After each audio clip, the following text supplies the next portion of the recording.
আমরা পিআর মানে মনে করি পাবলিক রিলেশন, আমরা পিআর মানে মনে করি জনসংযোগ। এখন সবাই জনসংযোগে আছে, সেই পিআরে আমরা বিশ্বাস করি। যারা প্রপোর্শনাল রিপ্রেজেন্টেশন মানে পার্মানেন্ট রেস্টলেসনেস প্রতিষ্ঠা করতে চায় তারা সফল হবে না। পিআর পদ্ধতি হচ্ছে একটা পার্মানেন্ট রেস্টলেসনেস পদ্ধতি, যার মধ্য দিয়ে দেশে এবং বিভিন্ন দেশে এটা দেখা গেছে একটি অস্থিতিশীল পরিস্থিতি বিদ্যমান থাকে সব সময়ের জন্য, এবং কোনো স্থায়ী সরকার ব্যবস্থা প্রতিষ্ঠিত হয় না সুষ্ঠু প্রক্রিয়ায়। কখনো মেজরিটির ভিত্তিতে সরকার গঠন করা সম্ভব হয় না। একটি ঝুলন্ত পার্লামেন্ট থাকে, অস্থির অবস্থা থাকে। বাংলাদেশের মানুষ পিআর পদ্ধতির বিপক্ষে একটা জরিপে দেখলাম 56% মানুষ পিআর পদ্ধতির বিরুদ্ধে। কোনো একটা জরিপে দেখলাম কোনো একটা দল বলছে 70% লোক পিআর চায়। যদি 56% লোক পিআর পদ্ধতি নাই বুঝে, তাহলে 70% লোক কীভাবে পিআর পদ্ধতি চায় সেটা আমাদের বুঝে আসে না।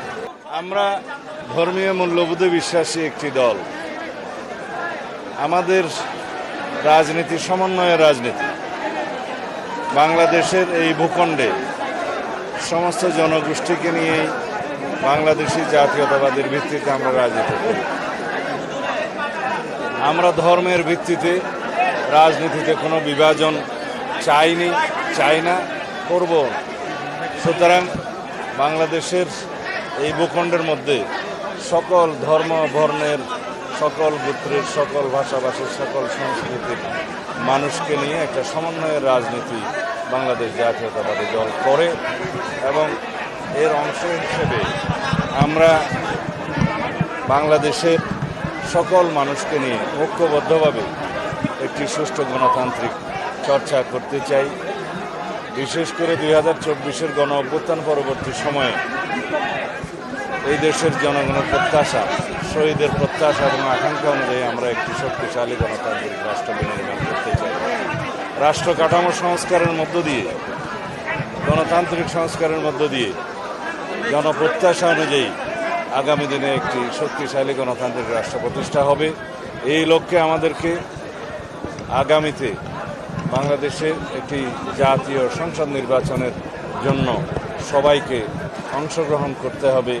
গণতান্ত্রিকভাবে যাতে আমরা আমাদের ভোটাধিকার প্রয়োগ করতে পারি, সেই জন্য আমরা দীর্ঘ লড়াই সংগ্রাম করেছি। আজকে সেই অধিকার প্রায় প্রতিষ্ঠা হওয়ার পথে, পূর্ণাঙ্গ প্রতিষ্ঠা হবে যেদিন আমরা সুষ্ঠু নিরপেক্ষ একটি সুন্দর জাতীয় সংসদ নির্বাচনে আমাদের নিজেদের ভোট প্রয়োগ করতে পারব, জনগণের ভোটাধিকার প্রয়োগ করতে পারবে।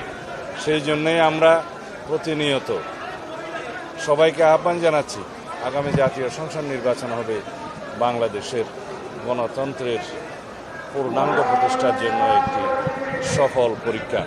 সুতরাং বন্ধুগণ, আমাদের মধ্যে যেন কোনো বিভাজন না থাকে, সকল রাজনৈতিক দলকে আহ্বান জানাই, বাংলাদেশের সকল জনগণকে আহ্বান জানাই, আমরা যেন একটা গণতান্ত্রিক প্রক্রিয়ায় উত্তরণ করতে পারি খুব সুন্দরভাবে। সেই জন্য আমরা সবাই মনোনিবেশ করি।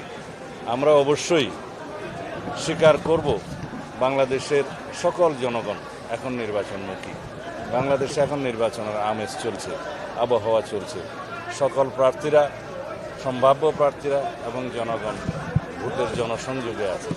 এই অবস্থায় কোনো দল যদি বিভ্রান্তি সৃষ্টি করে, নির্বাচনের পথে বাধা সৃষ্টি করে, জনগণ তাদেরকে চিহ্নিত করবে এবং রাজনৈতিকভাবে তাদেরকে প্রত্যাখ্যান করার সম্ভাবনা আছে। ধন্যবাদ। বাংলা টেলিগ্রাফ, সত্য, সঠিক, সব সময়। www.banglatelegraph.com